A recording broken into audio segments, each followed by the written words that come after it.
അതിപ്പോൾ ഞാൻ മനസ്സിന് പറഞ്ഞ കാര്യമാണ്, ഒരിക്കലും എന്നോടാരും പറഞ്ഞിട്ട് പറയുന്നില്ല.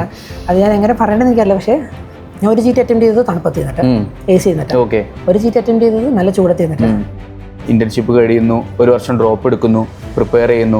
ഡ്രോപ്പ് എടുക്കുന്ന എനിക്കൊരു ഓപ്ഷനേ അല്ലായിരുന്നു. കാരണം എപ്പോഴും ഏറ്റവും നല്ല അഡ്വാൻറ്റേജ് നമുക്ക് ഇന്റേൺഷിപ്പ് അറ്റൻഡ്. കാരണം ഏറ്റവും നല്ല ഒരു ഗോൾഡൻ ടൈമാണ്, അത് ആരും പറഞ്ഞു തരത്തില്ല. ഇന്റേൺഷിപ്പ് നമുക്ക് ആരും പറഞ്ഞു തരത്തില്ല, ഒരു ഗോൾഡൻ ടൈമാണ് ശരിക്കും പറഞ്ഞാൽ. ഈ ഇന്റേൺഷിപ്പിലൊക്കെ പ്രിപ്പയർ ചെയ്യുന്ന സമയത്ത് കുട്ടികൾക്ക് ഉണ്ടാകുന്ന ഏറ്റവും വലിയൊരു ബുദ്ധിമുട്ട് അല്ലെങ്കിൽ ചാലഞ്ച് എന്ന് പറയുന്നത് അവർക്ക് സമയം കിട്ടുന്നില്ല എന്നുള്ളതാണ്. നമ്മുടെ മൈൻഡിൽ നമ്മൾ വിചാരിക്കും ഇന്റേൺഷിപ്പ് നമ്മൾ പോയില്ലെങ്കിൽ നമ്മുടെ എല്ലാം തീർന്ന്. പക്ഷെ അല്ല, നമുക്കൊരു എയിം ഉണ്ടായി കഴിഞ്ഞാൽ നമുക്ക് പിന്നെ അത് കഴിഞ്ഞിട്ട് നമുക്ക് എല്ലാം അച്ചീവ് ചെയ്യുന്നേ ഉള്ളൂ. BDS പഠിച്ചുകൊണ്ടിരിക്കുന്ന സമയത്ത് തന്നെ എല്ലാവരുടെ ഒരു ഡ്രീം ആയിട്ടുള്ള കാര്യമാണ് എയിംസിലൊരു സീറ്റ് മേടിക്കുക എന്നുള്ളത്. ഇന്ന് നമ്മുടെ കൂടെ ഉള്ളത് എയിംസ് പോലത്തെ വളരെ കോമ്പറ്റീറ്റീവ് ആയിട്ടുള്ള ഒരു എൻട്രൻസ് എക്സാം വളരെ നല്ല റാങ്കോട് കൂടി ക്രാക്ക് ചെയ്ത ഒരു സ്റ്റുഡൻ്റാണ് നമ്മുടെ കൂടെ ഉള്ളത്. ഡോക്ടർ രൂപേഷാണ്. ഓൾ ഇന്ത്യ INICET മെയ് സെഷനിൽ റാങ്ക് 42 അച്ചീവ് ചെയ്ത് ഇന്ന് നമ്മുടെ കൂടെ അവരുടെ ജേണിയും അതുപോലെ തന്നെ അവരുടെ സക്സസ് നമ്മുടെ കൂടെ സെലിബ്രേറ്റ് ചെയ്യാനാണ് അവരെത്തിയിട്ടുള്ളത്. സോ വെൽക്കം രൂപേഷ് നമ്മുടെ ചെറിയൊരു ചാറ്റ് സെഷനിലോട്ട്. എങ്ങനെയാണ് പ്രിപ്പറേഷൻസിൻ്റെ സ്ട്രാറ്റജി, അതുപോലെ തന്നെ എങ്ങനെയാണ് സ്റ്റാർട്ട് ചെയ്തത്, ഒരു ജേണി പറയുകയാണെങ്കിൽ ഫ്രം BDS ടു ഇപ്പോൾ INI റാങ്കിലോട്ടുള്ള ഒരു ജേണി എങ്ങനെയാണ്? ഞാൻ സ്റ്റാർട്ട് ചെയ്ത ശരിക്കും ഇന്റേൺഷിപ്പ് ടൈമിലാണ്. ലാസ്റ്റ് ജൂണിലാണ് എനിക്ക് സ്റ്റാർട്ട് ചെയ്യാൻ തോന്നിയത്. അപ്പോൾ അതിന് മുമ്പ് സാറിൻ്റെ ക്ലാസ്സസ് വന്നിട്ടുണ്ടായിരുന്നു PSMൽ. അപ്പോൾ ഞാൻ പാർട്ടിയെ ചേർന്ന് തന്നെ എൻ്റെ ഒരു ആഗ്രഹം ഉണ്ടായിരുന്നു. അപ്പം ഇന്റേൺഷിപ്പ് ആദ്യമൊന്നും പറ്റിയില്ല. പിന്നെ ഇന്റേൺഷിപ്പ് ജൂൺ ആയപ്പോൾ ഞാൻ സ്റ്റാർട്ട് ചെയ്തെന്ന് വെച്ചാൽ ഞാനൊരു ഷെഡ്യൂൾ ഫോളോ ചെയ്തു ഇന്റേൺഷിപ്പിൽ തന്നെ. ഏറ്റവും നല്ല സമയം. പഠിച്ചത് എവിടെയായിരുന്നു? ഞാൻ പഠിച്ചത് PSM. BDSലോട്ട് എങ്ങനെയാണ് എത്തിയത്? +2 കഴിഞ്ഞു, റിപ്പീറ്റ് ചെയ്തു, ആസ് യൂഷ്വൽ MBBSനോട് BDSലെത്തി. എങ്ങനെയായിരുന്നു? BDS തന്നെ ആദ്യം തന്നെ എനിക്കൊരു ആഗ്രഹം ഉണ്ടായിരുന്നു. BDS എത്തിയപ്പോൾ തന്നെ എനിക്ക് ബേസിക്സ് ശരിയായി പോകണമെന്നൊരു ആഗ്രഹം ഉണ്ടായിരുന്നു. അപ്പോൾ ഫസ്റ്റ് തന്നെ ഞാൻ റെഫർ ചെയ്ത് തുടങ്ങുന്നത് സ്റ്റാൻഡേർഡ് ബുക്സ് ആയിരുന്നു. അത് ആദ്യം തൊട്ട് തന്നെ ഞാൻ എപ്പോഴും, ബാക്കി എല്ലാവരും പറയും ഇത് ചീറ്റ് കോഡ്സ് ബുക്സ് ഒക്കെ ഉണ്ടായിരുന്നു, ഞാൻ റെഫർ ചെയ്തിട്ടില്ല. ഞാൻ സ്റ്റാൻഡേർഡ് ബുക്സ് തന്നെ എപ്പോഴും റെഫർ ചെയ്യും, അത് തന്നെ ഫോളോ ചെയ്തുകൊണ്ടിരുന്നത്. ആദ്യമേ ബുദ്ധിമുട്ടായിരുന്നു. പക്ഷേ ബാച്ച് ടോപ്പർ അല്ല, സെക്കൻഡ് തേർഡിലൊക്കെ ആയിരുന്നു. ടോപ്പർ എപ്പോഴും വേറൊരാളായിരുന്നു. ബോയ്സിന് എപ്പോഴും ഞാനായിരുന്നു, അത് മാത്രമേ ഉള്ളായിരുന്നു. പിന്നെ ബാച്ച് ടോപ്പർ ആണോ നിർബന്ധമില്ല, ഒരിക്കലും ബാച്ച് ടോപ്പർ ആണോ ഇതിൽ നിർബന്ധം ഒരു ഫാക്ടറല്ല. നീറ്റ് എന്ന് പറഞ്ഞാൽ അല്ലെ NICET പോലത്തെ എക്സാം എന്ന് പറഞ്ഞാൽ ഒരിക്കലും ബാച്ച് ടോപ്പർ ആണോ അവറേജർ ആണോ ശരിക്കും ആഡ് ബാച്ച് ആണോ ഒരിക്കലും ഫാക്ടർ അല്ല. റെഗുലർ ബാച്ച് ആണോ ഫാക്ടർ അല്ല. നമ്മൾ എന്താണോ നമ്മൾ ലാസ്റ്റ് മൂമെന്റ്സ് ചെയ്യുന്നത് അതാണ് ഒരിക്കലും ഫാക്ടർ. അപ്പോൾ ഞാൻ ഇന്റേൺഷിപ്പിൽ തുടങ്ങിയപ്പോൾ തന്നെ ആദ്യമേ കുറച്ച് ബുദ്ധിമുട്ടായിരുന്നു. ഇന്റേൺഷിപ്പ് അറ്റംപ്റ്റ് ആയിരുന്നു എൻ്റെ ഒരു എയിം. എന്തുകൊണ്ട് ഇന്റേൺഷിപ്പിൽ തന്നെ ക്രാക്ക് ചെയ്യണം എന്നുള്ള ഒരു എയിം വരാൻ കാരണം യൂഷ്വലി നമ്മൾ പിള്ളേരിൽ കാണുന്ന ഒരു സാധനമാണ് ഇന്റേൺഷിപ്പ് കഴിയുന്നു, 1 വർഷം ഡ്രോപ്പ് എടുക്കുന്നു, പ്രിപ്പയർ ചെയ്യുന്നു. അല്ല, ഡ്രോപ്പ് എടുക്കുന്ന എനിക്കൊരു ഓപ്ഷനേ അല്ലായിരുന്നു. കാരണം എപ്പോഴും ഏറ്റവും നല്ല അഡ്വാൻറ്റേജ് നമുക്ക് ഇന്റേൺഷിപ്പ് അറ്റംപ്റ്റ് റിലാക്സ് ചെയ്താൽ നമുക്കൊരു ഓപ്ഷൻ ഉണ്ട്, ഒന്നെങ്കിൽ നെക്സ്റ്റ് അറ്റംപ്റ്റ്. അപ്പോൾ നമുക്കെന്ന് വെച്ചാൽ ആ ഒരു അഡ്വാൻറ്റേജ് എപ്പോഴും എനിക്ക് തോന്നിയത് എൻട്രൻസ് പോലത്തെ ഒരു എക്സാംസിന് നമ്മുടെ കോൺഫിഡൻസ് ഭയങ്കര ഫാക്ടറാണ്. ആ ഒരു 3 അവർ നമുക്ക് എത്ര പഠിച്ചതിനേക്കാളും കൂടുതൽ നമുക്കൊരു ടെൻഷൻ ഇല്ലാണ്ട് എഴുതണമെങ്കിൽ നമുക്കൊരു പ്ലാൻ ബി എപ്പോഴും വേണം. എപ്പോഴും ഇതില്ലെങ്കിൽ ഒന്നും ഇല്ല എന്നുള്ള കോൺസെപ്റ്റ് ഒരിക്കലും വെക്കാൻ പാടില്ല. നമ്മളപ്പോൾ അതുണ്ടെങ്കിൽ ശരിക്കും ഒരു അഡ്വാൻറ്റേജാണ്. നമ്മൾ ഇതില്ലാതെ ആവുമല്ല, പക്ഷേ ഇതിൻ്റെ ഒരു അഡ്വാൻറ്റേജ് കൂടുക നമുക്ക്. അപ്പോൾ ഞാനിപ്പോൾ വിചാരിച്ച് ഇന്റേൺഷിപ്പിൽ തന്നെ ക്രാക്ക് ചെയ്യുന്ന രീതിയിൽ എൻ്റെ കോളേജ് ഭയങ്കര ഹെൽപ്ഫുൾ ആയിരുന്നു. ഇതിൽ ഞാനിപ്പോൾ രാവിലെ ഷെഡ്യൂൾ ചെയ്ത് അത് പറയാന്ന് വെച്ചാൽ രാവിലെ ഞാനിപ്പം നേരത്തെ പറയുന്ന പോലെ ഇന്റേൺഷിപ്പിൽ ഒരു ഡേ എങ്ങനെയാണ് പ്രിപ്പറേഷൻസിൽ കൊണ്ടുപോവുക? 8 to 1 ഞങ്ങളുടെ ഇന്റേൺഷിപ്പ് വരുന്നത്. 8 മണി മുതൽ 2 വരെ. എൻ്റെ വീട്ടിൽ നിന്ന് ഒരു 45 minutes ആണ് കോളേജേക്ക്. ഡേ സ്കോളറാണ്. അപ്പോൾ രാവിലെ ഞാനൊരു 6 o'clock എനിക്കും ഒരു 6 to 7 ഞാൻ പഠിക്കും 1 hour. പിന്നെ റെഡി ആയിട്ട് 7:15 ഇറങ്ങിയ 8 രാവിലെ 1 hour പ്രിപ്പറേഷൻ വേണ്ടി സ്പെൻഡ് ചെയ്യും. അവിടെ എന്താ ആക്ടിവിറ്റിയാ ചെയ്യുക? അത് ഞാൻ രാവിലെ എപ്പോഴും ഞാൻ ചെയ്യുന്ന വൈറ്റൽ ടെസ്റ്റ്. നമ്മുടെ ബാറ്റിയുടെ വൈറ്റൽ ടെസ്റ്റ് എപ്പോഴും രാവിലെ ഒരു 10 ക്വസ്റ്റ്യൻ ചെയ്യും. അതിൽ എന്തെങ്കിലും തിയറി ഉണ്ടെങ്കിൽ അതിലെന്തെങ്കിലും പഠിക്കാനുണ്ടെങ്കിൽ അത് പഠിക്കും. അതിൽ പിന്നെ ഏതെങ്കിലും പ്രീവിയസ് ഇയർ ക്വസ്റ്റ്യൻസ് എന്തെങ്കിലും രാവിലെ ചെയ്യും. പിന്നെ മാമിൻ്റെ സെഷൻ 8 o'clock അത് ഞാൻ മിസ്സാക്കാറില്ല. Morning motivation session. പിന്നെ ഇന്റേൺഷിപ്പ് കോളേജിൽ ചെന്ന് കഴിഞ്ഞാൽ ഏറ്റവും കൂടുതൽ വെച്ചാൽ നോൺ ക്ലിനിക്കൽ സബ്ജക്ട്സ് ഒക്കെ ആണെങ്കിൽ ഇപ്പോൾ PhD ഒക്കെ ആണെങ്കിൽ ഞാൻ വെച്ചാൽ മാറിയിരിക്കും. ഞാൻ മാറിയിട്ട് നോട്ട്സും നമ്മുടെ ലൈവ് ക്ലാസ്സസും അവിടെ നിന്ന് കേൾക്കും. അല്ലെങ്കിൽ ലൈവ് ക്ലാസ് ഞാൻ മിക്കത് ലൈവ് ക്ലാസ് കേൾക്കാൻ നോക്കും. കാരണം ഫുള്ള് പഠിക്കൽ പാടായിരിക്കും കോളേജിൽ നിന്ന്, പക്ഷേ ലൈവ് ക്ലാസ്സസ് കവർ ചെയ്യാൻ പറ്റും നമുക്ക്. അപ്പോൾ നോട്ട്സ് വെച്ച് ലൈവ് ക്ലാസ് കവർ ചെയ്യും. അതിലൊരു യൂസ്ഫുൾ ആയിരുന്നു. കാരണം നോട്ട്സ് നമുക്ക് ഉണ്ടാക്കേണ്ട ആവശ്യമില്ല. നോട്ട്സ് ഉണ്ട്, ലൈവ് ക്ലാസ് കേട്ട് നമുക്കൊന്ന് ബിൽഡ് ചെയ്തെടുത്താൽ മതി. അപ്പോൾ അങ്ങനെ രാവിലെ കേൾക്കും. എന്നിട്ട് ഒരു ഉച്ചയ്ക്ക് 2 o'clock ഞാൻ വീട്ടിൽ വന്നു കഴിഞ്ഞാൽ ഒരു മാക്സിമം ഒരു ഇന്റേൺഷിപ്പ് ടൈമിൽ മാക്സിമം ഒരു 4 hours 5 hours എങ്കിലും ഉച്ചയ്ക്ക് ഞാൻ പഠിക്കാൻ നോക്കുമായിരുന്നു. മാക്സിമം അത്രയും പഠിക്കാൻ നോക്കുമായിരുന്നു. ഒരു മാക്സിമം കവർ ചെയ്യാനും പിന്നെ ക്ലാസ്സസ് കേൾക്കാനും ഒക്കെ നോക്കുമായിരുന്നു. പിന്നെ സൺഡേസ് ഞാൻ ഫോളോ അപ്പ് ചെയ്യും. സൺഡേസ് ഇതിനൊക്കെ എന്തെങ്കിലും മാറ്റം വന്നാൽ സൺഡേസ് ഫോളോ അപ്പ് ചെയ്യും. പിന്നെ ക്യാഷ് ലീവ് എടുക്കുന്നത് ഇതിന് വേണ്ടി. അതായത് നമുക്ക് അവൈലബിൾ ആവുന്ന ക്യാഷ് ലീവ് മാക്സിമം നമുക്ക് എത്ര യൂട്ടിലൈസ് ചെയ്യാൻ പറ്റുമോ. കാരണം ഏറ്റവും നല്ല ഒരു ഗോൾഡൻ ടൈമാണ്. അത് ആരും പറഞ്ഞു തരത്തില്ല. ഇന്റേൺഷിപ്പ് നമുക്ക് ആരും പറഞ്ഞു തരത്തില്ല. അതൊരു ഗോൾഡൻ ടൈമാണ് ശരിക്കും പറഞ്ഞാൽ. അപ്പം സമയം പോകും നമുക്ക്. പ്രീ കോൺവെക്കേഷൻ അങ്ങനെയൊക്കെ ടൈം പോകും. പക്ഷെ അത് ഫോളോ അപ്പ് ചെയ്യാനായിട്ട് ഞാൻ എങ്ങനെയും ടൈം ഒപ്പിക്കും. എന്തായാലും നമ്മൾ വിചാരിച്ചു കഴിഞ്ഞാൽ ഒരു സമയം കിട്ടും. ആ ഒരു എയിമിന് വേണ്ടി നമ്മൾ വർക്ക് ചെയ്യാൻ തയ്യാറാണെങ്കിൽ നമുക്ക് എന്തായാലും ഒരു സമയം കിട്ടുന്നത് തന്നെയാണ്. ഇപ്പം മോട്ടിവേഷൻ ആണെങ്കിൽ പോലും കുറച്ചാൾ മോട്ടിവേഷൻ കിട്ടുള്ളൂ. പക്ഷെ നമ്മൾ ഷെഡ്യൂൾ ഫോളോ ചെയ്ത് കഴിഞ്ഞാൽ നമുക്ക് ആ ഷെഡ്യൂൾ പിന്നെ ആ ഷെഡ്യൂൾ അങ്ങ് പൊക്കോളും. പിന്നെ അത് ചെയ്തില്ലെങ്കിൽ നമുക്ക് അടുത്ത ബുദ്ധിമുട്ട് പിന്നെ വരുന്നുണ്ട്. നമുക്ക് അന്നത്തെ ദിവസം നമ്മളിപ്പോൾ രാവിലെ എണീറ്റ് വൈറ്റ് ടെസ്റ്റ് ചെയ്തില്ല, അപ്പോൾ എനിക്ക് പിന്നെ ഒരു ബുദ്ധിമുട്ടാവും. ഞാൻ അന്നത്തെ ദിവസം ചെയ്തില്ല, ചെയ്തേ പറ്റൂ. അപ്പം പിന്നെ മോട്ടിവേഷൻ അല്ലേ, പിന്നെ ഷെഡ്യൂളാണ്. നമ്മൾ ആ ഷെഡ്യൂളിൽ അങ്ങ് ഫോളോ ചെയ്ത് പോകും. അപ്പോൾ എങ്ങനെയും രാവിലെ ഇപ്പോൾ ഞാനിപ്പം കോൺവെക്കേഷൻ്റെ പ്രീ കോൺവെർട്ട് ടൈം ആണെങ്കിൽ പോലും ഞാൻ വൈറ്റൽ ടെസ്റ്റ് അല്ലെങ്കിൽ പിന്നെ SWTs ഒക്കെ അപ്പോൾ എത്ര ടൈം വേണ്ട, ഒരു 60 മിനിറ്റ്സ് മതി. ഞാനിപ്പോൾ എങ്ങനെയും ഒരു ഉച്ചയ്ക്ക് വീട്ടിൽ വന്നിട്ട് അത് ചെയ്യാൻ നോക്കും. പഠിക്കാൻ പറ്റിയില്ലെങ്കിലും ആ ദിവസം ക്വസ്റ്റ്യൻ എങ്കിലും ചെയ്യാൻ നോക്കും. അല്ല, ഇമ്പോർട്ടൻ്റ് ആയിട്ടുള്ള ഒരു ഗോൾ ഉണ്ടായിരുന്നു, ഒരു സമയത്ത് തന്നെ ചെയ്ത് തീർക്കണം എന്നുള്ളൊരു റുട്ടീൻ ഉണ്ടായിരുന്നു. ഈ ഒരു കാര്യങ്ങൾ കണ്ടിന്യൂസ്ലി ഫോളോ ചെയ്തിട്ടുണ്ട് എന്നുള്ളതാണ് മനസ്സിലാക്കുന്നത്. ഈ ഇന്റേൺഷിപ്പിലൊക്കെ പ്രിപ്പയർ ചെയ്യുന്ന സമയത്ത് കുട്ടികൾക്ക് ഉണ്ടാകുന്ന ഏറ്റവും വലിയൊരു ബുദ്ധിമുട്ട് അല്ലെങ്കിൽ ചാലഞ്ച് എന്ന് പറയുന്നത് അവർക്ക് സമയം കിട്ടുന്നില്ല എന്നുള്ളതാണ്. ഈ സമയം എന്നുള്ള സാധനം തീർച്ചയായിട്ടും നമ്മൾ ക്രിയേറ്റ് ചെയ്തെടുക്കുന്ന ഒരു സാധനം തന്നെയാണെന്നുള്ളതാണ് ടോപ്പേഴ്സിൻ്റെ സൈഡ് നമുക്ക് മനസ്സിലാക്കാൻ കഴിയുന്നത്. കമ്മിങ് ടു ഇപ്പോൾ ഇന്റേൺഷിപ്പ് പറഞ്ഞു, ഭയങ്കര ഹെക്ടിക് ആവുന്ന പോസ്റ്റിങ്സ് ഉണ്ടാവാറുണ്ട്. ആ സമയത്ത് എങ്ങനെയായിരുന്നു പ്രിപ്പറേഷൻസ് മാനേജ് ചെയ്തത്? മോർണിംഗ് 8 to 10 ഒക്കെ നമുക്ക് പേഷ്യൻസ് വരുന്ന സമയത്ത് ഞാൻ പോയി കേസ് എടുക്കും. കേസ് എടുത്ത് 1-2 റൗണ്ട്, ചില പെരിയൊക്കെയാണ് ഞാൻ സ്കെയിലിംഗ് ഒക്കെയാണ് 1-2 റൗണ്ട് ഞാൻ ആദ്യം തന്നെ എടുത്ത് തീർക്കും. എന്നിട്ട് പിന്നെ ഞാൻ പോയി പഠിക്കും. അപ്പോൾ അവർ റൗണ്ട് ആകുമ്പോഴത്തേക്ക് വിളിക്കുമ്പോൾ ഞാൻ അങ്ങോട്ട് ചെന്ന് ചില ദിവസങ്ങൾ പഠിക്കാൻ പറ്റിയില്ലെങ്കിൽ ഞാൻ എന്താ വെച്ചാൽ 2 o'clock കഴിഞ്ഞിട്ട് നേരെ വീട്ടിലേക്ക് പോയിട്ട് ആ സമയം യൂട്ടിലൈസ് ചെയ്യും. രാത്രി കുറച്ച് നേരം കൂടി ഇരിക്കാൻ നോക്കും. അപ്പം രാവിലെ കോമ്പൻസേഷൻ ചെയ്യും. എപ്പോഴും കോമ്പൻസേഷൻ ടൈം ഞാൻ വെക്കുമായിരുന്നു. ഒരു 4 hours ഉച്ചയ്ക്ക് വെച്ചാൽ പോലും എക്സ്ട്രാ ഒരു കോമ്പൻസേഷൻ. എല്ലാവർക്കും സമയമുണ്ട്, നമുക്ക് നോക്കിക്കഴിഞ്ഞപ്പോൾ ടൈം ഉണ്ടെങ്കിൽ എല്ലാത്തിനും ടൈം ഉണ്ട് നമുക്ക് ശരിക്കും പറഞ്ഞാൽ. അപ്പം ഞാൻ അത് യൂട്ടിലൈസ് ചെയ്യാൻ നോക്കുമായിരുന്നു ഈ മാക്സിമം ഇതിൽ. പിന്നെ എൻ്റെ ഫാമിലി ബ്രദറൊക്കെ ഏറ്റവും കൂടുതൽ ഹെൽപ്പ് ചെയ്യുമായിരുന്നു. എങ്ങനെയാണ് ഒരു എന്താ പറയുക, ഒരു MDS അല്ലെങ്കിൽ ഒരു എയിംസ് പോലത്തെ ഒരു എക്സാം സ്വപ്നം കാണാനുള്ള ഒരു ഇൻസ്പിറേഷൻ എവിടെ നിന്നാണ് വന്നത്? ബ്രദറാണ് ഇൻസ്പിറേഷൻ. അവനിപ്പം plastic surgery, MCH plastic surgery നെയിംസ് 10ന്റെ അവൻ ലാസ്റ്റ് മെയിലാണ് അവൻ കയറിയത്. അപ്പൊ അവൻ ബാട്ടിയ മെഡിക്കൽ സ്റ്റുഡന്റ് ആയിരുന്നു. അപ്പൊ അവൻ എന്നോട് പറഞ്ഞു ബാട്ടിയ നല്ലതാണ്. അവൻ എന്നോട് പറഞ്ഞു ബാട്ടിയ നല്ലതാണ്, ചേർന്നോ. പിന്നെ എയിംസ് എന്നുള്ള ഒരു കോളേജ് അച്ചീവബിൾ ആണ്. കാരണം നമ്മുടെ നാട്ടിലെ എയിംസ് ഒരാൾ എൻ്റെ സ്വന്തം ബ്രദർ തന്നെ ഉണ്ട്. അപ്പോൾ അവനാണ് എന്നോട് പറഞ്ഞാൽ അച്ചീവബിൾ ആണ്, നീ ട്രൈ ചെയ്ത് നോക്ക്. എസ്പെഷ്യലി പ്രൈവറ്റ് കോളേജിൽ പഠിക്കുന്നു, ഇങ്ങനത്തെ കാര്യങ്ങളൊക്കെ സ്വപ്നം കാണുക എന്നുള്ളത് യൂഷ്വലി ആൾക്കാർ ചെയ്യാത്തൊരു കാര്യമാണ്. അപ്പോൾ ഒരു ഇൻസ്പിറേഷൻ ഉണ്ടെങ്കിലാണ് തീർച്ചയായിട്ടും അത് ചെയ്യാൻ വേണ്ടി പറ്റുന്നില്ല. Private college additional batch regular batch ഒരു വ്യത്യാസം, ഇതിലൊന്നും ബന്ധമില്ല. നമ്മളെങ്ങനെയാണ് ഒരു വർഷം വർക്ക് ചെയ്യുന്നു എന്നുള്ളത് തന്നെയാണ്. നമ്മൾ എങ്ങനെയാണോ കോൺസെപ്റ്റ്സ് ക്ലിയർ ചെയ്യുന്നത്, നമ്മൾ എങ്ങനെയാണ് വർക്ക് ചെയ്യുന്നത്, അതിലുള്ള കാര്യമല്ല. നമ്മൾ എവിടെ വന്നോ എങ്ങനെ വന്നോ നിർബന്ധമൊന്നുമില്ല. അതിപ്പോൾ ചിലർക്ക് ഡൗട്ടുണ്ട്, ഞാൻ പഴയ അഡീഷണൽ ബാച്ചിൽ പോയി എങ്ങനെ കിട്ടുമോ, അല്ലെങ്കിൽ ഞാൻ റെഗുലർ ബാച്ച് താഴെയാണ് കിട്ടുമോ. ഞാനൊരിക്കലും ബാച്ച് ടോപ്പറൊന്നും അല്ലായിരുന്നു. അപ്പോൾ പക്ഷേ അങ്ങനെയൊന്നും നിർബന്ധമില്ല. ബാച്ച് ടോപ്പർ ആണെങ്കിൽ ഇത് കിട്ടുമെന്നുള്ളൊരു ഗ്യാരണ്ടി ഇല്ല. അപ്പോൾ നമ്മൾ പഠിച്ചാൽ മതി, ഒരു എയിമോടെ പഠിച്ചാൽ. പ്രിപ്പറേഷൻ ഇന്റേൺഷിപ്പിന്റെ സമയത്ത് എത്രത്തോളം ചാലഞ്ചിങ് ആണ്, എത്രത്തോളം ഡിഫിക്കൽട്ടാണ്? കുറച്ച് ചലഞ്ചിങ് ആണ്. നമുക്ക് ടൈം ഒപ്പിക്കാൻ കുറച്ച് പണിയാണ്. പക്ഷെ നമ്മുടെ ഒരു എയിം ഉണ്ടെങ്കിൽ നമ്മൾ ബാക്കി എല്ലാവരും മാറ്റി നിർത്താനുള്ള ഒരു ഇത് വേണം. ചിലപ്പോൾ ശരിയാണ്, ഫാമിലി മാറ്റേഴ്സ് എല്ലാവർക്കും ഉണ്ടാവുന്നു. ഇപ്പം എനിക്കുണ്ടായിരുന്നു ഫാമിലി മാറ്റേഴ്സ് ഉണ്ടാവും, ഫ്രണ്ട്സിൻ്റെ ഇടയ്ക്ക് പ്രശ്നം ഉണ്ടാവും, അല്ലെങ്കിൽ അവർ പറയും സമയം കിട്ടുന്നില്ല, നീ എപ്പോഴും പഠിച്ചുകൊണ്ടിരിക്കുക. അങ്ങനെ എല്ലാവർക്കും ബുദ്ധിമുട്ട് അതാണ് എപ്പോഴും ഉണ്ടാകുന്നത്. പക്ഷെ നമ്മളെന്ന് വെച്ചാൽ നമ്മുടെ എയിം ഇതാണ്, നമ്മുടെ ഒരു സിംഗിൾ ഗോൾ ഇതാണ്. അപ്പം നമുക്ക് എങ്ങനെയും ടൈം ഒപ്പിക്കണം. ഞാനിപ്പോൾ എങ്ങനെയും ടൈം ഒപ്പിക്കും. നോ പറയുന്നിടത്ത് നോ പറയണം. ചില ഫാക്ടേഴ്സ് അങ്ങനെ ഉണ്ട്. കുറെ ആൾക്കാർ മടിക്കുന്ന കാര്യമാണ്, എങ്ങനെയാ എൻ്റെ ഫ്രണ്ടിനോട് നോ പറയാ, എങ്ങനെയാ ഞാൻ പോകാണ്ടിരിക്കുക. കോച്ചിങ്ങിന് ജോയിൻ ചെയ്തിട്ടുണ്ടാവും, എല്ലാ ആക്ടിവിറ്റി ചെയ്യുകയും ചെയ്യും. അങ്ങനത്തെ ആൾക്കാരോട് എന്താ പറയുള്ളത്? അങ്ങനെ വെച്ചിട്ട് നമ്മളൊരു എയിം ഉണ്ടെങ്കിൽ നമ്മൾ ശരിക്കും അത് ഫോളോ ചെയ്യണം. അത് കഴിഞ്ഞിട്ട് നമുക്ക് എന്ത് വായിക്കണം, നമുക്കാവാം. പക്ഷെ നമ്മളിപ്പോൾ എല്ലാം കൂടി പോയി നിന്ന് നമുക്ക് ഒന്നും എത്താതെ, അത് ചിലവരുടെ രീതിയായിരിക്കാം. പക്ഷെ അതായിരിക്കും പ്രിഫർ ചെയ്യുന്നില്ല. ഓൾസോ ഇപ്പോൾ ഈ കോൺസെപ്ച്വൽ ബിൽഡിംഗ് എന്നുള്ളത് വളരെ ഇമ്പോർട്ടൻ്റ് ആയിട്ടുള്ള കാര്യം. INA അല്ലെങ്കിൽ പോലത്തെ നീറ്റ് പോലത്തെ തന്നെ എക്സാംസിനൊക്കെ കോൺസെപ്റ്റ്സ് ബിൽഡ് ചെയ്യാൻ എത്രത്തോളം ഹെൽപ്പ് ചെയ്തിട്ടുണ്ട്? ബാട്ടിയാണ്. അതിന് ഞാൻ പ്രൊമോഷൻ പോലെ പറയുന്നില്ല, എനിക്ക് എൻ്റെ മനസ്സെന്ന് പറയാം. 100% ബാറ്റയുടെ നോട്ട്സ് ആയിരുന്നു എൻ്റെ ഷാനോ ടെക്സ്റ്റ് ബുക്ക്. ഞാൻ ബാറ്റയുടെ നോട്ട്സ് ഞാനൊരു 4 times റിവൈസ് ചെയ്തിട്ടുണ്ട്. ഒരു ടൈം പഠിച്ചിട്ടുണ്ട്, ബാക്കി 3 times റിവൈസ് ചെയ്തിട്ടുണ്ട്. ചില ടെക്സ്റ്റ് ബുക്സ്, ഹിമാനി മാമിൻ്റെ നോട്ട്സ്, ഐശ്വര്യ കോശി സാറിൻ്റെ നോട്ട്സ്, സുസാൻ സോണി സാറിൻ്റെ നോട്ട്സ്, പിന്നെ എൻ്റെ ഫേവറേറ്റ് മാം പൂജ ജോഹരി, ഇവർ ബയോകെമിസ്ട്രി. അപ്പോൾ ഇവരുടെ നോട്ട്സ് സ്റ്റാൻഡേർഡ് ടെക്സ്റ്റ് ബുക്കാണ്. ഇത് ഞാൻ വേറെ സ്റ്റാൻഡേർഡ് ടെക്സ്റ്റ് ബുക്ക് റെഫറേണ്ട ആവശ്യമില്ല. ചില ടെക്സ്റ്റ് ബുക്സ്, ചില നോട്ട്സ് ഒക്കെ നമ്മൾ സ്റ്റാൻഡേർഡ് ടെക്സ്റ്റ് ബുക്ക് റെഫറേണ്ട ആവശ്യം വരും. അല്ലെങ്കിൽ ചില ടോപ്പിക്സ് നമുക്ക് ശരിക്കും ടെക്സ്റ്റ് ബുക്കിൽ തന്നെ റെഫർ ചെയ്യേണ്ടി വരും. അത് ഞാൻ റെഫർ ചെയ്തിട്ടുണ്ട്. അതുകൂടാതെ ബാറ്റയുടെ നോട്ട്സ്, ബാറ്റയുടെ ക്ലാസ്, ഇവിടെ ക്ലാസ്സാണ് മെയിനായിട്ട് എന്നെ ഹെൽപ്പ് ചെയ്തത്. പിന്നെ ഒരു ഇന്റേൺഷിപ്പ് പോലത്തെ ഒരാൾക്ക് പെട്ടെന്ന് നോട്ട്സ് എഴുതി സമയം എടുത്ത്, അല്ലെങ്കിൽ ചില കോച്ചിങ്ങിലെ പോലെ നോട്ട്സ് എഴുതി ക്ലാസ് കേട്ട്, അപ്പോൾ അങ്ങനെയാണ് ഒരു വർഷം പോകും. അപ്പോൾ എനിക്കെന്ന് വെച്ചാൽ എൻ്റെ എയിമെന്ന് വെച്ചാൽ എനിക്കൊരു 4 മാസം 5 മാസം എനിക്ക് ക്രാക്ക് ചെയ്യണം. അപ്പം ബാറ്റ് എന്നെ ഭയങ്കര ഹെൽപ്പ് ചെയ്ത്. കാരണം എനിക്ക് നോട്ട്സ് അവിടെ എൻ്റെ മുമ്പിലുണ്ട്. ഞാൻ ക്ലാസ് കേട്ട് നോട്ട്സ് റിവൈസ് ചെയ്തെടുത്താൽ മതി. അപ്പോൾ എഴുതുന്നതിനേക്കാളും ഗുണം കിട്ടും. ശരിക്കും റിവൈസ് ചെയ്താണ് കാര്യം. ഞാൻ ആദ്യം നോട്ട്സ് മാക്സിമം പെട്ടെന്ന് കേട്ട് റിവൈസ് ചെയ്തുകൊണ്ടിരുന്നു. അതായത് മെയിനായിട്ട്. പിന്നെ കോൺസെപ്റ്റ് ബിൽഡിങ്ങിന് ബാട്ടി എന്ന് പറഞ്ഞാൽ എന്നെ ഭയങ്കര ഹെൽപ്പ് ചെയ്ത്. കാരണം പ്രീവിയസ് ഇയർ ക്വസ്റ്റിനേക്കാളും കൂടുതൽ പ്രീവിയസ് ടോപ്പിക്സ് ആയിരുന്നു ഞാൻ പ്രിഫർ ചെയ്ത. പ്രീവിയസ് ടോപ്പിക്കാണ് എപ്പോഴും പ്രിഫർ ചെയ്ത. എല്ലാവരും പറയും ലാസ്റ്റ് 10 years ക്വസ്റ്റൻ കടപ്പണം പഠിക്കും. ഞാൻ അങ്ങനെ പഠിച്ചില്ല ഒരിക്കലും. അങ്ങനെ അപ്പം എനിക്ക് മനസ്സിലായി പാറ്റേൺ നമുക്ക് ഓരോ വർഷം. ഞാൻ പിന്നെ ഇത് പാറ്റേൺസ് നോക്കുക. ഞാൻ PG ഞാൻ ഇങ്ങനെ വെച്ചാൽ എവാലുവേറ്റ് ചെയ്യുമായിരുന്നു പാറ്റേൺസ്.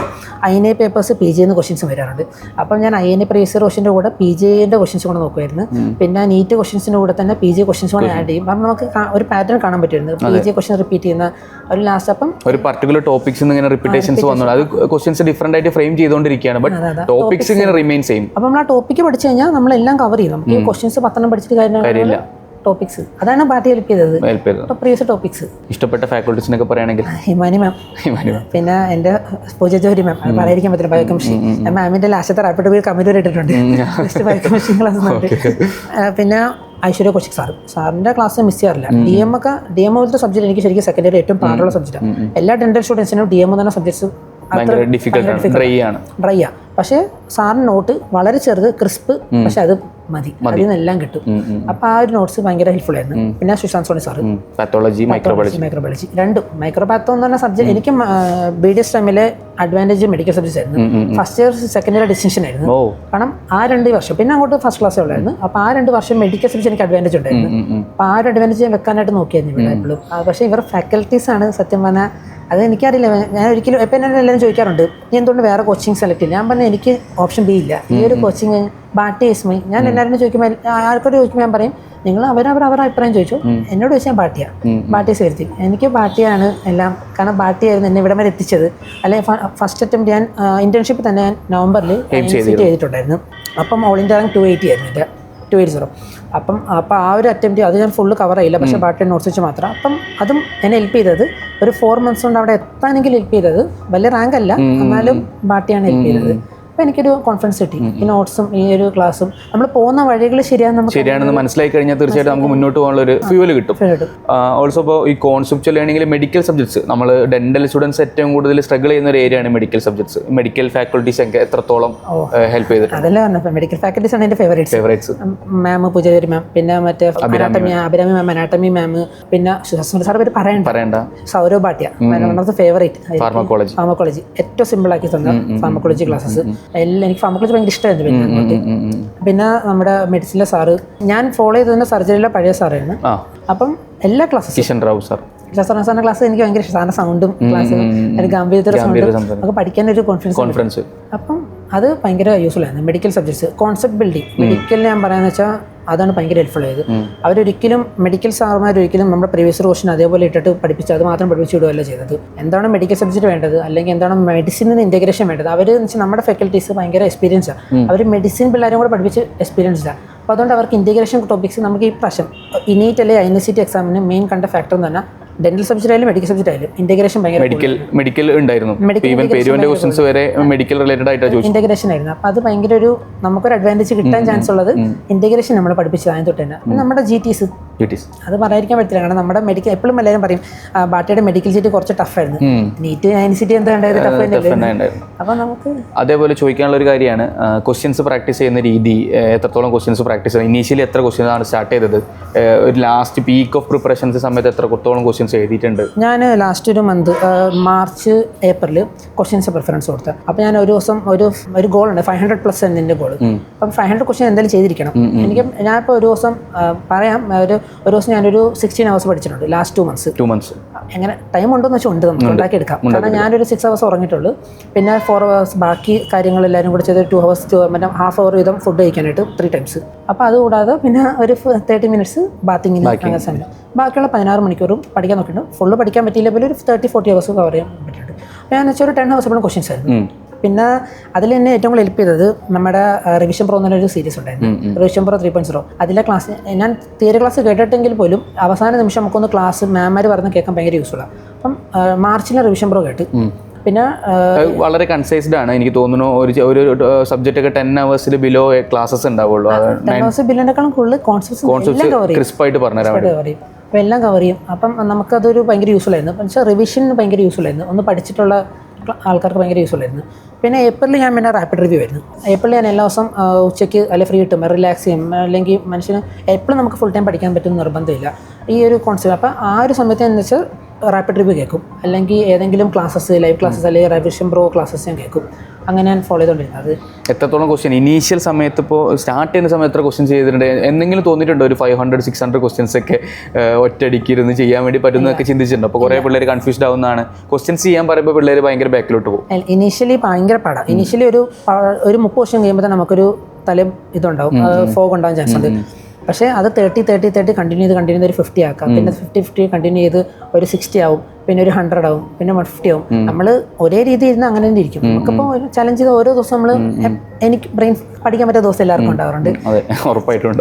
ഇപ്പം മാർച്ച് ഏപ്രിൽ പീക്ക് സമയത്ത് പോലും എനിക്ക് 2-3 ദിവസം പഠിക്കാൻ പറ്റിയിട്ടില്ല. അപ്പോൾ പനിയൊക്കെ ഒന്നും പഠിക്കാൻ പറ്റില്ല. പക്ഷേ ആ ഒരു സമയം പോലും ക്വസ്റ്റ്യൻസ് ഏതെങ്കിലും ചെയ്യാൻ നോക്കിയിട്ടുണ്ട്. നമ്മൾ മാക്സിമം എന്തെങ്കിലും ചെയ്യാൻ പറ്റുമെങ്കിൽ പറ്റുന്ന രീതിയിൽ നമ്മൾ അല്ലെങ്കിൽ നമ്മുടെ ബാറ്റിക്ക് ഒരു കാര്യം റാപ്പിഡ് റിവ്യൂ ഞാൻ അത് കേൾക്കും. അങ്ങനത്തെ ക്ലാസ്സുകൾ കേൾക്കും. യൂട്യൂബിൽ കേട്ടു. അതും ഒരു പാസീവ് ലേണിംഗ് ഭയങ്കര യൂസ്ഫുള്ളാണ്. അത് ഹിമാനമേം പറയാറുള്ളത് തന്നെ കേട്ടത്. ഞാൻ പറയും ബോർഡിക്സ് കേട്ടോ അങ്ങനെ കേൾക്കുമായിരുന്നു.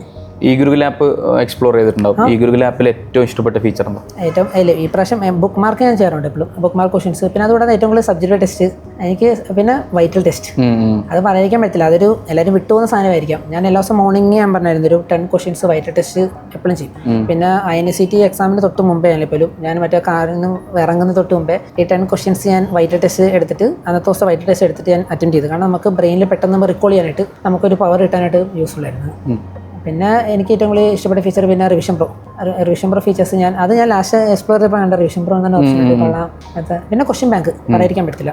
പ്രീവിയസ് ക്വസ്റ്റ്യൻസ് PYQസിൻ്റെ ക്വസ്റ്റ്യൻസ് ഏറ്റവും എനിക്ക് അക്യുറേറ്റ് ആയിട്ട് റിക്കോൾസ് ആയിട്ട് തോന്നിയിട്ട് പാർട്ടിയാണ്. ഞാൻ എല്ലായിടത്തും എവാലുവേറ്റ് ചെയ്ത ഒരാളാണ്. പൾസ് പഠിച്ചിട്ടുണ്ട്, പൾസ് നോക്കിയിട്ടുണ്ട്, പാർട്ടി നോക്കിയിട്ടുണ്ട്. പക്ഷേ ഏറ്റവും കൂടുതൽ അക്യുറേറ്റ് ആയിട്ട് ഒരു ക്വസ്റ്റ്യൻ എങ്ങനെയാണ് വന്നത് ഇപ്പോൾ ഈ പ്രാവശ്യം പരീക്ഷ ചെയ്തപ്പോൾ എനിക്ക് മനസ്സിലായി. ഏറ്റവും കൂടുതൽ റിക്കോൾ അക്യുറേറ്റ് ആയിട്ട് എവിടെയാണ് വരുന്നത്? അത് പാർട്ടിയിൽ ഏറ്റവും കൂടുതൽ എല്ലാ റിക്കോൾസ് സർക്കാരുണ്ട്. റിക്കോൾസ് എന്ന് പറഞ്ഞ സാധനം 10 കോച്ചിങ് 10 പക്ഷേ നമ്മൾ പരീക്ഷ ഏതാണ് എഴുതിയ ക്വസ്റ്റ്യൻ അല്ലെ ഏതാണോ വന്നത് അത് എക്സാക്റ്റ് അല്ലെ ഇപ്പോൾ ഒരു 80-90 ആൻസർ സെയിം ആയിരിക്കും. 80-90% റിക്കോൾ ചെയ്യുമ്പോൾ പാർട്ടിയുടെ തന്നെയായിരുന്നു. അതെനിക്ക് ഭയങ്കര ഒരു നമുക്കൊരു കോൺഫിഡൻസ് അത് കാണുമ്പോൾ തന്നെ. ശരിയാണ്, നമ്മൾ നമ്മുടെ കോച്ചിങ്സിൽ ഇതെല്ലാം ശരിയാക്കുന്നുണ്ട്, പഠിപ്പിക്കുന്നുണ്ട് കാണുമ്പോൾ തന്നെ. എങ്ങനെയായിരുന്നു ഫ്രണ്ട്സിൻ്റെ ഒക്കെ സപ്പോർട്ട്, ഫാമിലി ഈ ഒരു ജേർണിയിൽ? ഡിഫിക്കൽട്ട് ആണെന്ന് അറിയാം. ഇന്റേൺഷിപ്പിന്റെ സമയത്ത് എത്രത്തോളം ഫ്രണ്ട്ഷിപ്പ് സർക്കിളൊക്കെ മെയിൻറ്റെയിൻ ചെയ്യാൻ പറ്റിയിട്ടുണ്ട്? ഫ്രണ്ട്സ് എന്ന് പറഞ്ഞാൽ സർക്കിൾ മെയിൻറ്റെയിൻ ചെയ്യാൻ കുറച്ച് പാടായിരുന്നു. പക്ഷേ ഫാമിലി ആയിരുന്നു ഏറ്റവും കൂടുതൽ. എൻ്റെ മദർ, എൻ്റെ ബ്രദർ, പിന്നെ എൻ്റെ ഡ്രാഫ്റ്റ് ബി. അപ്പോൾ ഇവർ 3 പേരാണ് എന്നെ ഏറ്റവും കൂടുതൽ ഹെൽപ്പ് ചെയ്തത്. ഇവരെന്നെ എപ്പോഴും മോട്ടിവേറ്റ് ചെയ്യുമായിരുന്നു. എപ്പോഴും എന്തെങ്കിലും ബുദ്ധിമുട്ടുണ്ട് ഇവരെടുത്ത് ചെന്നാൽ ഇവരെനിക്ക് മോട്ടിവേഷൻ തരുമായിരുന്നു. വേറെ ഫ്രണ്ട്സ് സർക്കിൾ മെയിൻറ്റെയിൻ ചെയ്യാൻ പാടാണ് ഫ്രണ്ട്സ് സർക്കിൾ. പക്ഷെ നമുക്ക് ഇനിയും പോയാലോ, തീർച്ചയായിട്ടും മനസ്സിലാക്കും. ഫ്രണ്ട്സ് മനസ്സിലാക്കുന്ന ആൾക്കാർ തന്നെ. നമ്മുടെ മൈൻഡിൽ നമ്മൾ വിചാരിക്കും ഇന്റേൺഷിപ്പ് നമ്മൾ പോയില്ലെങ്കിൽ നമ്മുടെ എല്ലാം തീർന്ന് നമുക്ക് പിന്നെ ഇനി അങ്ങോട്ട് ഇല്ല. പക്ഷെ അല്ല, നമുക്കൊരു എയിം ഉണ്ടായി കഴിഞ്ഞാൽ നമുക്ക് പിന്നെ അത് കഴിഞ്ഞിട്ട് നമുക്ക് എല്ലാം അച്ചീവ് ചെയ്യുന്നേ ഉള്ളൂ. ഒരു ടൈം പിന്നെ ഇന്റേൺഷിപ്പ് അറ്റംപ്റ്റ് ചെയ്യാൻ ആഗ്രഹിക്കുന്ന എല്ലാവരോടും പറയുന്നത് വെച്ചാൽ ഗോ ഫോർ ഇറ്റ്. കാരണം ഒരിക്കലും വിട്ടുകളയല്. ഇപ്പം നമ്മൾ വിചാരിക്കും ഓക്കെ ഇന്റേൺഷിപ്പ് അറ്റംപ്റ്റ് ആണ്, സമയം കിട്ടത്തില്ല, ഇപ്പോൾ പോസ്റ്റിങ്ങിൻ്റെ പ്രശ്നം ഉണ്ടാവും. ഇല്ല, സമയമുണ്ട്. ഏറ്റവും കൂടുതൽ സമയമുള്ള അപ്പോഴാണ് ശരിക്കും പറഞ്ഞാൽ. അത് കഴിഞ്ഞാൽ പിന്നെ നമ്മുടെ ലൈഫ് മൂവ് ഓൺ ചെയ്യുക. നമുക്ക് പിന്നെ നമ്മൾ ബോറോ ടൈമാണ്. നമ്മൾ പിന്നെ എത്രയൊക്കെ പറഞ്ഞാലും റിപ്പീറ്റ് എന്ന് പറഞ്ഞാൽ ബോറോ ടൈമാണ്. നമ്മൾ അതിനേക്കാളും നല്ല ഇന്റേൺഷിപ്പ് തന്നെ മാക്സിമം അറ്റംപ്റ്റ് ചെയ്യാൻ നോക്കുക. ഈ വീഡിയോ കാണുന്ന കുറേ ഇൻസ്പയറിംഗ് ആയിട്ടുള്ള അല്ലെങ്കിൽ വീഡിയോസ് പഠിച്ചുകൊണ്ടിരിക്കുന്ന MDS ഒക്കെ പഠിച്ചുകൊണ്ടിരിക്കുന്ന ആൾക്കാരുണ്ടോ? അവരോട് എന്താ പറയാനുള്ളത്? നമ്മളെപ്പോഴും ഏറ്റവും ബെസ്റ്റ് ടൈം എപ്പോഴും എൻട്രൻസ് സ്റ്റാർട്ട് ചെയ്യുന്നത് വെച്ച് കഴിഞ്ഞാൽ ഇന്റേൺഷിപ്പ് ആണെങ്കിൽ പോലും ഞാൻ പറഞ്ഞ പഠിക്കുന്ന സമയത്ത് തന്നെ സ്റ്റാൻഡേർഡ് ടെക്സ്റ്റ് ബുക്ക് റെഫർ ചെയ്യുക. അല്ലെങ്കിൽ ഈ ചീറ്റ് കോഡ്സ് പഠിക്കാതിരിക്കുക. കുറേ ചീറ്റ് കോഡ്സ് ബുക്സ് ഉണ്ടാവും, അല്ലെങ്കിൽ അങ്ങനെ ഉണ്ടാവും. ഫസ്റ്റ് ഇയർ തൊട്ട് തന്നെ ബാറ്റയുടെ നോട്ട്സും കാര്യങ്ങൾ ഭയങ്കര യൂസ്ഫുള്ളാണ്. സ്റ്റാൻഡേർഡ് ബുക്ക് പഠിക്കാൻ പറ്റിയില്ലെങ്കിൽ പോലും ഞാൻ പ്രൊമോട്ട് ചെയ്യുന്നില്ല. പക്ഷേ സത്യമായിട്ട് പറയാം, ബാറ്റയുടെ നോട്ട്സ് ഫസ്റ്റ് ഇയർ തൊട്ട് തന്നെ വായിക്കാൻ പറ്റിയെങ്കിൽ കുറച്ചും കൂടി യൂസ്ഫുൾ ആണ്. അപ്പോൾ എനിക്ക് തോന്നിയിട്ടുണ്ടായിരുന്നു ഇന്റേൺഷിപ്പ് ബാറ്റിയെന്ന് അറിഞ്ഞു തുടങ്ങി ഞാൻ ഇന്റേൺഷിപ്പിന് തൊട്ട് മുമ്പേ. അപ്പോൾ ഫസ്റ്റ് ഇയർ തൊട്ട് ഇതെനിക്ക് കിട്ടിയിരുന്നെങ്കിൽ കുറച്ചും കൂടെ നന്നായെന്ന് എനിക്ക് തോന്നിയിട്ടുണ്ട്. ആദ്യത്തെ അറ്റംപ്റ്റ് തന്നെ. എന്താണ് BDS പിള്ളേരോട് പറയാനുള്ളത് പഠിച്ചുകൊണ്ടിരിക്കുന്നത്? ഇപ്പോൾ തന്നെ എൻട്രൻസിനേക്കാളും കൂടുതൽ സ്റ്റാൻഡേർഡ് ടെക്സ്റ്റ് ബുക്സ് റെഫർ ചെയ്യുക. പിന്നെ നിങ്ങൾ പഠിക്കണം, എന്തോ ആയിക്കോട്ടെ, അത് പഠിച്ചില്ലെങ്കിൽ പോലും പഠിക്കുന്ന കോൺസെപ്റ്റ്സ് ബിൽഡ് ചെയ്യാൻ നോക്കുക. ഇപ്പോൾ മെയിനായിട്ടുള്ള കാര്യം എന്ന് വെച്ചാൽ ഇപ്പോൾ ഒരു തിയറി അല്ലെങ്കിൽ ഒരു സാധനം നമ്മൾ പഠിക്കുമ്പോൾ കാണപ്പണം പഠിക്കുന്നതിനേക്കാളും കൂടുതൽ കോൺസെപ്റ്റ്. ഇപ്പോൾ എനിക്കെന്ന് വെച്ചാൽ പഠിപ്പിക്കാൻ ഭയങ്കര ഇഷ്ടമാണ്. ഞാനിപ്പം എല്ലാ ദിവസം പരീക്ഷയ്ക്ക് തൊട്ട് മുമ്പ് പോയിട്ട് രാവിലെ പോയിട്ട് ക്ലാസ്സിൽ പിള്ളേർക്ക് പോയിട്ട് ആ ഒരു കോൺസെപ്റ്റ് പറഞ്ഞു കൊടുക്കും. അപ്പം എനിക്ക് കോൺസെപ്റ്റ്സ് പഠിക്കാൻ ഭയങ്കര ഇഷ്ടമായിരുന്നു. അപ്പം അങ്ങനെ കോൺസെപ്റ്റ്സ് ബിൽഡ് ചെയ്യാൻ നോക്കിക്കഴിഞ്ഞാൽ നമ്മൾ പിന്നെ മറക്കത്തില്ല ഒരു സാധനം. എത്രയൊക്കെ പറഞ്ഞാലും നമ്മൾ കാണപ്പണം പഠിച്ചു കഴിഞ്ഞാൽ ഒരു ലിമിറ്റുണ്ട്. പഠിക്കാൻ കുറേ ഉണ്ട്. പക്ഷേ കോൺസെപ്റ്റ്സ് പറഞ്ഞു കഴിഞ്ഞാൽ നമുക്ക് അതിൽ നിന്ന് ലിങ്ക് ചെയ്ത് വേറെ ക്വസ്റ്റ്യൻസിലോട്ട് എത്തിക്കാം. അത് ഇപ്രാവശ്യം നമുക്ക് പുതിയ പാറ്റേൺസ് നീറ്റായാലും INCT ആയാലും ആ പാറ്റേൺ നമുക്ക് മനസ്സിലാവുന്നുണ്ട്. ഏറ്റവും കൂടുതൽ കാണപ്പണം പഠിക്കുന്ന കാലം കഴിഞ്ഞ്, അല്ലെങ്കിൽ പ്രീവിയസ് ക്വസ്റ്റ്യൻ എന്ന് പറഞ്ഞാൽ മാത്രമുള്ള ഫാക്ടർ കഴിഞ്ഞ്, ആ ഒരു അഡ്വാൻറ്റേജ് കഴിഞ്ഞ്. ഇപ്രാവശ്യം ഇനിയിപ്പം കോൺസെപ്റ്റ്സ് ആരാണ് ബിൽഡ് ചെയ്യുന്നത് അവർക്കാണ് അഡ്വാൻറ്റേജ്. അതിന് ഈ പറഞ്ഞ പോലെ ഒരിക്കലും പ്രൈവറ്റ്, ഗവൺമെൻറ്, മറ്റേ അഡീഷണൽ ബാച്ച്, റെഗുലർ ബാച്ച് ഒരു ബന്ധമില്ല. ആരാണ് കോൺസെപ്റ്റ് ബിൽഡ് ചെയ്യാൻ റെഡി ആവുന്നത് അവർക്ക് കിട്ടും. ആരും തട്ടകമല്ല. അതെ അതെ. ഇനിയിപ്പോൾ നീറ്റിൻ്റെ റിസൾട്ട്സ് വരാനുണ്ട്, നമ്മൾ വെയിറ്റ് ചെയ്തുകൊണ്ടിരിക്കുകയാണ്. INI വളരെ മികച്ചൊരു 42nd എന്നുള്ള ഒരു ഓൾ ഇന്ത്യ റാങ്കിലോട്ട് എത്താൻ വേണ്ടി പറ്റിയിട്ടുണ്ട്. സോ ഒരു ഭയങ്കര ഇൻസ്പയറിംഗ് ആയിട്ടുള്ള ജേർണി. കാര്യം ഒരു ഇൻറ്റേൺഷിപ്പിൻ്റെ സമയത്ത് തന്നെ, ഇൻറ്റേൺഷിപ്പിൻ്റെ തിരക്കിൻ്റെ ഇടയിൽ തന്നെ നല്ല രീതിയിൽ ആക്ടിവിറ്റീസ് ചെയ്ത് അതിനുവേണ്ടി കംപ്ലീറ്റ്ലി ഡെഡിക്കേറ്റഡ് ആയിട്ട് കാര്യങ്ങൾ ചെയ്യുക എന്നുള്ളത് തന്നെയാണ് നമ്മൾ ഈ ഒരു കോഴ്സ് എടുത്ത് അതിൽ എക്സ്പ്ലോർ ചെയ്യാൻ ആഗ്രഹിക്കുന്ന ആൾക്കാർക്ക് ചെയ്യാൻ പറ്റിയ ഏറ്റവും നല്ല കാര്യം. ഓൾസോ നിങ്ങൾ ടോപ്പർ ആവണമെന്നോ അല്ലെങ്കിൽ ഈ പറഞ്ഞ പോലെ നിങ്ങൾക്കൊരു ടാഗ് വേണമെന്നില്ല എന്നുള്ളത് ഇമ്പോർട്ടൻ്റ് ഇല്ലാത്തൊരു കാര്യമാണെന്നുള്ളതും കൂടി നമുക്ക് രൂപേഷിൻ്റെ ജേണിയിൽ നിന്ന് മനസ്സിലാക്കാൻ കഴിഞ്ഞിട്ടുണ്ട്. സോ പ്രിപ്പറേഷൻ്റെ സമയത്ത് ഇങ്ങനെ ഡൗൺ ഫേസ് ഉണ്ടാവും, അതുപോലെ തന്നെ നമ്മൾ ഭയങ്കര പീക്കായി നിൽക്കുന്ന സമയം ഉണ്ടാവും, കുറേ ഡൗട്ട്സ് ചോദിക്കുന്ന സമയം ഉണ്ടാവും. സോ അതെങ്ങനെയാണ് കോപ്പപ്പ് ചെയ്തിരുന്നത്? ഡൗട്ട് ക്ലിയറൻസിന് നമ്മുടെ കാര്യത്തിൽ നമ്മുടെ ഫാക്കൽറ്റീസ് ഭയങ്കര യൂസ്ഫുള്ളാണ്. നമ്മൾ എന്ത് ഡൗട്ട് ചോദിച്ചാലും മെയിൻ ഫാക്കൽറ്റീസിനെ നമുക്ക് ക്ലിയർ ചെയ്ത് തരും. അല്ലാണ്ട് സ്റ്റുഡൻസ് ക്ലിയർ ചെയ്യുന്നതിനേക്കാളും കൂടുതൽ ഫാക്കൽറ്റീസിനെ ക്ലിയർ ചെയ്യുന്നുണ്ട് നമുക്ക് ആ ഒരു ഡൗട്ട് അപ്പം തന്നെ മാറി കിട്ടും. ചില ക്വസ്റ്റൻസ് എപ്പോഴും നീറ്റ് തന്നെ കോൺട്രവേഴ്ഷ്യൽ ആയിരിക്കും. അപ്പം അങ്ങനത്തെ ക്വസ്റ്റൻ ഉണ്ടെങ്കിൽ സെഷൻസ് വെച്ചിട്ട് ടീച്ചർമാർ തന്നെ ക്ലിയർ ചെയ്യും. മാം തന്നെ മോർണിംഗ് മോട്ടിവേഷനിൽ വന്നിട്ട് ലാസ്റ്റ് ഒരു 1 week ബിഫോർ, നീറ്റിൻ്റെ 1 week ബിഫോർ അല്ലെങ്കിൽ INSET 1 week ബിഫോർ മാം തന്നെ വന്ന് ക്ലിയർ ചെയ്തായിരുന്നു. ഈ ക്വസ്റ്റൻ നിങ്ങൾ ഇങ്ങനെ വന്ന് ഇങ്ങനെ അറ്റംപ്റ്റ് ചെയ്തോ, ഈ ക്വസ്റ്റൻ ഇങ്ങനെ വന്ന് ഇങ്ങനെ അറ്റംപ്റ്റ് ചെയ്തോ, ആ ഒരു ക്വസ്റ്റൻ ഈ പ്രാവശ്യം നീറ്റിന് അങ്ങനെ വന്നിട്ടുണ്ടായിരുന്നു. നമുക്ക് അങ്ങനെ ഒരു യൂസ്ഫുൾ ആയിരുന്നു ആ ഒരു കാര്യത്തിൽ. ഓൾസോ ഈ പറഞ്ഞ പോലെ നമുക്ക് എല്ലാ ദിവസവും നമുക്കൊരു മോട്ടിവേറ്റഡ് ആയിട്ട് പോകാനൊന്നും കഴിയില്ല. അപ്പോൾ എങ്ങനെയാണ് ആ ഒരു കാര്യം ക്രിയേറ്റ് ചെയ്തിരുന്നത്? മോർണിംഗ് മോട്ടിവേഷൻ മാമിൻ്റെ, ഹിമാനി മാമിൻ്റെ മോർണിംഗ് മോട്ടിവേഷൻ. അതിപ്പം ചിലവർ ചെറുതായിട്ട് കാണും, കാരണം ബാക്കിയിലുള്ള എൻ്റെ ആൾക്കാർ തന്നെ അവർ അറിഞ്ഞിട്ടില്ലെന്ന് പറഞ്ഞു. ഞാൻ പറഞ്ഞു ഒരിക്കലും അല്ല, മോർണിംഗ് മോട്ടിവേഷൻ ഭയങ്കര യൂസ്ഫുള്ളാണ്. 15 minutes രാവിലെ ടൈം ഉണ്ട്, ടൈം എന്തായാലും 15 minutes വെറുതെ നമ്മൾ എന്തെങ്കിലും റിലാക്സ് പക്ഷേ വാഷ്റൂം പോകുന്ന സമയത്ത് ഹെഡ്സെറ്റ് കേട്ടാൽ മതി. പക്ഷേ മാം ഒക്കെ പറയുന്ന കാര്യങ്ങൾ, മാം എപ്പോഴും ഒരു കഥ പറയായിരുന്നു. പറയുന്ന സമയം മാം അർജുനൻ്റെ ഒരു കഥ പറയായിരുന്നു. മാം പറയും ബാക്കി എല്ലാവരും രാവിലെ പ്രാക്ടീസ് ചെയ്തിട്ട് പോയി കിടന്നുറങ്ങും, പക്ഷേ അർജുനൻ മാത്രം ഏകലവ്യനെ പ്രാക്ടീസ് ചെയ്യുന്ന സമയത്ത് പോലും രാത്രി വന്നിട്ട് പ്രാക്ടീസ് ചെയ്യുമായിരുന്നു. അപ്പം മാം ആ കഥ പറയുമ്പോൾ നമുക്ക് എപ്പോഴും ശരിയാണ്, നമ്മൾ ഡൗൺ ആയിരിക്കുന്ന സമയത്ത് നമ്മളിപ്പോൾ ആലോചിക്കാം, നമുക്ക് തന്നെ ഒരു അർജുന എന്നുള്ളൊരു കോൺസെപ്റ്റ്, നമ്മളൊരു അർജുനാണ്. മാം എപ്പോഴും നിങ്ങളെല്ലാവരും ഒരു അർജുനന്മാരാണ്, നിങ്ങൾ ഉള്ള സമയം ഒപ്പിച്ച് ബാക്കിയുള്ളവർ ക്ഷീണിച്ച് കിടക്കുന്ന സമയത്ത് നമ്മൾ പഠിക്കാൻ പറ്റിക്കഴിഞ്ഞാൽ നമ്മൾ അഡ്വാൻറ്റേജ് ആണെന്ന് പറയുന്നത്. ഹിമാനി മാം ആ ഒരു കാര്യത്തിൽ ഹിമാനി മാമിൻ്റെ മോർണിംഗ് മോട്ടിവേഷൻ ഭയങ്കര യൂസ്ഫുള്ളാണ്. പിന്നെ ഇടയ്ക്ക് കുനാൽ സാർ വരാറുണ്ട് മോട്ടിവേഷന്, ഐശ്വര്യ കുഷാർ വരാറുണ്ട്, പിന്നെ സൃഷ്ടി മാം വരാറുണ്ട്. അപ്പം മാറി മാറി വരാറുണ്ട്. പക്ഷേ ഹിമാനി മാമാണ് എനിക്ക് ഏറ്റവും ഫേവറേറ്റ്. ഈ അർജുന ബാച്ചിലെ സെഷൻസ് ഒക്കെ എത്രത്തോളം ഹെൽപ്പ് ചെയ്തിട്ടുണ്ട്? അതൊരു മോർണിംഗ് മോട്ടിവേഷൻ പിന്നെ അർജുന ബാച്ച് എന്ന് പറയുന്ന സാധനമാണ് ശരിക്കും പറഞ്ഞാൽ ഒരു എന്താ പറയുക, ഒരു ചാട്ടം എന്ന് പറഞ്ഞാൽ നമുക്ക് ഒരു ഈ കോമ്പറ്റീഷന് എനിക്കൊരു പീക്ക് കയറാൻ പറ്റിയത്. അതിന് മുമ്പ് ഞാനൊരു ജനുവരിയിലൊക്കെ ഞാൻ മോക്ക് അറ്റംപ്റ്റ് ചെയ്തു. അപ്പോൾ എനിക്കൊക്കെ റാങ്ക് മാർക്ക് ഓൾമോസ്റ്റ് 650 640. ഞാൻ 600 പോയിട്ടില്ല, 600 അപ്പോൾ അതായിരിക്കും. ഞാൻ മാർച്ചിലാണ് അർജുന ബാച്ച് കയറിയത്. എനിക്ക് അർജുന ബാച്ച് പറയുമ്പോൾ നമ്മൾ കുറച്ചും കൂടി GT സ്കോർ വെച്ചിട്ട് നമ്മൾ ചെറിയൊരു ഗ്രൂപ്പ് ഉണ്ടാകും. All India test series attempt ചെയ്തായിരുന്നു മാർച്ചിൽ. അപ്പോൾ എന്നെ അന്നത്തെ മനീഷ ഇപ്പോൾ ഹർഷ, അപ്പം മനീഷ മാം എന്നെ ആഡ് ചെയ്തായിരുന്നു അർജുന ബാച്ചിലോട്ട്. അപ്പം ഭയങ്കര യൂസ്ഫുൾ ആയിട്ട് തോന്നിയ അർജുന ബാച്ചിന് സെഷൻസ് ഉണ്ട്. സൺഡേസ് 1 hour 6 to 7 ഒരു സെഷൻ ഉണ്ട്. ഭയങ്കര യൂസ്ഫുൾ. നമുക്ക് പഠിച്ച ഒരാൾക്ക് ഇപ്പോൾ തിയറി ഞാൻ പഠിച്ചു കഴിഞ്ഞു, ഞാനിപ്പോൾ ഒരു ക്വസ്റ്റ്യൻസ് ചെയ്തു, പക്ഷേ എക്സ്ട്രാ കുറച്ചും കൂടി ഒരു എഡ്ജ് ക്വസ്റ്റ്യൻസ് കിട്ടാനായിട്ട് ഭയങ്കര യൂസ്ഫുള്ളാണ്. പക്ഷേ നമ്മൾ സെലക്ട് ചെയ്ത് മോട്ടിവേറ്റഡ് ആൾക്കാർ, ആ ഒരു ഗ്രൂപ്പിൽ നമുക്ക് ഫുൾ മോട്ടിവേറ്റഡ് ആയുള്ള ആൾക്കാരെ കാണാൻ പറ്റും.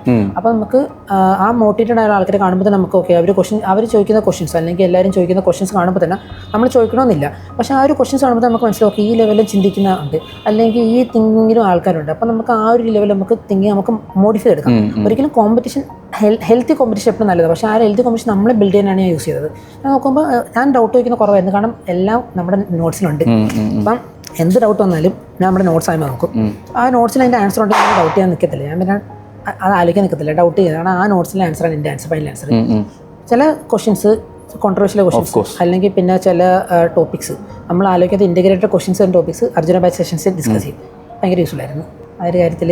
പിന്നെ സ്റ്റാഫിൻ്റെ ഡൗട്ട് ക്ലിയറിങ്, ഐശ്വര്യ കോശി സാറൊക്കെ വന്നിട്ട് ഡൗട്ട് ക്ലിയർ, സാറ് ഇത്ര വലിയ ഹൈ പ്രൊഫഷനായിട്ടൊരു സാറ് വന്ന് ഡൗട്ട് ക്ലിയർ. ഹിമാനി മാമൊക്കെ എല്ലാ ദിവസം രാവിലെ വന്നിട്ട് ബേട്ടാന്ന് തന്നെ വിളിക്കുന്നത്. അവരും ബേട്ട ഏതേക്കും നോട്ട് നോക്കും ഇതൊക്കെ അപ്പോൾ നമുക്ക് കാണുമ്പോൾ തന്നെ ഒരു സന്തോഷമാണ്. മാം എവിടെയാണെങ്കിൽ മാം നമ്മളൊരു ടോപ്പറായിട്ട് തന്നെ കൺസിഡർ ചെയ്യുന്നത്. മാം പറയും ഈ നോട്ട് നോക്കിയോ, ഈ നോട്ട് റിവൈസ് ചെയ്തോ. മാം അതിൻ്റെ ലാസ്റ്റ് 1 week ബിഫോർ, നീറ്റിൻ്റെ 1 week ബിഫോർ മാമിൻ്റെ ഒരു സെഷൻ ഉണ്ടായിരുന്നു. അത് INSET 1 week ഗ്യാപ്പ് ഉള്ളതുകൊണ്ട് വലിയ വ്യത്യാസമില്ലായിരുന്നു. നീറ്റും INSET പ്രിപ്പറേഷനും വലിയ വ്യത്യാസം വന്നില്ല. INSET പ്രീവിയസ് ക്വസ്റ്റ്യൻ കേട്ടോ മെയിനായിട്ടും. പിന്നെ മാം ആ സെഷന് മാം പറഞ്ഞത്, അർജുന ബാച്ച് സെഷന് മാം പറഞ്ഞത്, നിങ്ങളൊന്നും പേടിക്കേണ്ട, എപ്പോഴും നമ്മൾ പരീക്ഷ എഴുതാൻ പോകുമ്പോൾ നമ്മൾ എത്രയൊക്കെ ആയിക്കോട്ടെ, നമ്മൾ എന്ത് പഠിച്ചില്ല അല്ലെങ്കിൽ എന്ത് വരെ എത്തിയോ, നമ്മൾ ഒന്നും ആയില്ല, അല്ലെങ്കിൽ GTക്ക് ചിലപ്പോൾ മാം പറഞ്ഞു GTക്ക് ചിലപ്പോൾ നിങ്ങളുടെ സ്കോർ കുറവായിരിക്കാം, ഒരു ഫാക്ടറല്ല. നിങ്ങൾ ആ ഒരു 3 മണിക്കൂർ പോകുമ്പോൾ നിങ്ങളൊരു അർജുനായിട്ട് പോവുക, നിങ്ങളൊരു യുദ്ധത്തിന് പോകുന്നതിൽ പോവുക. എന്നിട്ട് നിങ്ങളൊരു അർജുനാണ്. നിങ്ങൾ ആ ഒരു കോമ്പറ്റീഷൻ, നിങ്ങൾ ആ ഒരു 250 ക്വസ്റ്റ്യൻ അല്ലെങ്കിൽ 240 ക്വസ്റ്റ്യൻ അല്ലെങ്കിൽ 200 ക്വസ്റ്റ്യൻ, നിങ്ങളുടെ എന്താണ് ആ ക്വസ്റ്റ്യൻ നിങ്ങൾ ഫേസ് ചെയ്യാൻ പോവുക. ഫുൾ കോൺഫിഡൻസ് ആണ്, നിങ്ങൾക്ക് എല്ലാം അറിയാമെന്നുള്ള രീതിയിൽ. ഭയങ്കര ഒരു ഫാക്ടറാണ്. അതിന് ഒരു കാര്യം ഏറ്റവും കൂടുതൽ എനിക്ക് തോന്നിയത് ഈ ഒരു 3 hours എക്സാമിന് പഠിത്തത്തിനേക്കാളും കൂടുതൽ ഇങ്ങനത്തെ കുറച്ച് ഫാക്ടേഴ്സും ഭയങ്കര ഇമ്പോർട്ടൻ്റ് ആണ്. ഞാൻ അതുകൊണ്ട് മോർണിംഗ് എങ്ങനെയാണോ ഞാൻ കഴിക്കേണ്ട പോലെ ഞാൻ ഷെഡ്യൂൾ ചെയ്തിട്ടുണ്ട്. ഞാനൊരു ഐഎൻഎസിറ്റിയും നീറ്റിന് വേറെയാണ്, ഐഎൻഎസിറ്റിക്കും വേറെയാണ്. അപ്പം നീറ്റിന് ഉച്ചയ്ക്ക് പരീക്ഷ. അപ്പോൾ രാവിലെ ഫുഡ് കഴിക്കുന്ന രീതി തൊട്ട് ഞാൻ ഷെഡ്യൂൾ ചെയ്ത് പോയത്. ലാസ്റ്റ് 1 വീക്ക് 11 മണിക്ക് ഫുഡ് കഴിക്കും. അതിൻ്റെ പിന്നെ GT അറ്റൻഡ് ചെയ്യും, ഏതെങ്കിലും GT അല്ലെങ്കിൽ TNT എങ്കിലും അറ്റൻഡ് ചെയ്യും. പിന്നെ അങ്ങനെ നീറ്റ് INSETക്ക് എന്താ ചെയ്തതെന്ന് വെച്ചാൽ മോർണിംഗ് ഒരു 9 to 12 എക്സാം. അപ്പോൾ ഞാൻ മോർണിംഗ് 7 o'clock ഫുഡ് കഴിക്കും. എന്നിട്ട് 9 to 12 എപ്പോഴും ആക്ടിവിറ്റി വെക്കും. ക്വസ്റ്റ്യൻ എന്തെങ്കിലും ചെയ്യും, അല്ലെങ്കിൽ പരീക്ഷ ടെസ്റ്റ് അറ്റൻഡ് ചെയ്യും, അല്ലെങ്കിൽ ക്ലാസ് എന്തെങ്കിലും കേൾക്കും.